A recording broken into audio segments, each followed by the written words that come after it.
Hi guys, welcome to my kitchen. Today I'm making Amish pork chops and sauerkraut. Alright guys, I'm starting out a large skillet I have preheating, and I'm going to add some olive oil in here. Just enough to coat the bottom of the pan.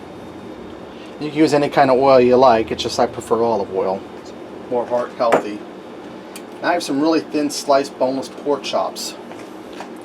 See how thin they are? I'm going to get them in here and get them browned up. And I'm going to figure 2 pork chops per person because they're really thin. Which in this pack here, there's probably 20 pork chops. I'm not going to do that many. So I'm going to go ahead and brown these up, and then I'll bring you guys back. Alright, now that my pork chops are brown, and I pulled them out just for now and set them aside, I'm going to take a can of sauerkraut. This here's 27 ounces. I'm going to dump that in the skillet. And I turn my heat down just a little bit. I'm also going to add in 1 onion that I thinly sliced, and 2 cloves of garlic that I minced up. Let me give my hands a quick rinse, guys. Alright, I'm going to turn my heat back up a little bit. We want to bring this up to a mild simmer. Now I'm going to add in a little bit of salt and pepper, just to taste. And when I brown the pork chops, my hands are way here, it's slipping. When I brown the pork chops, I season them with a little salt and pepper while I was browning them. And I'm also going to add in a little bit of apple juice. Just a little bit. What that's going to do, that's going to help cut the acidity of the sauerkraut. And what I'm going to do is I'm going to simmer this, saute it, for about 5 minutes in that skillet there.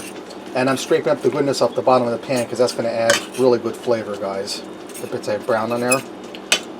Alright guys, I forgot to do this, so I did it off camera. I added in a teaspoon of caraway seeds. I don't know where my mind was. I have to saute for a few minutes. I'm going to layer my pork chops. I'm tripping over my friggin' tongue today. I'm going to layer my pork chops in on top of the sauerkraut. I'm going to turn my heat down a little bit.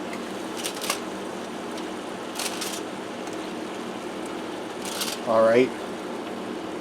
Now what I'm going to do is I'm going to cover this with the lid. I'm going to allow this to simmer for about 20 minutes at a low simmer.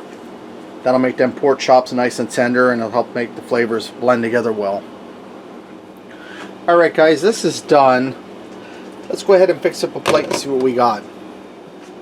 I also went ahead and made some red skin mashed potatoes to go with this, and I'm just serving the sauerkraut over the potatoes.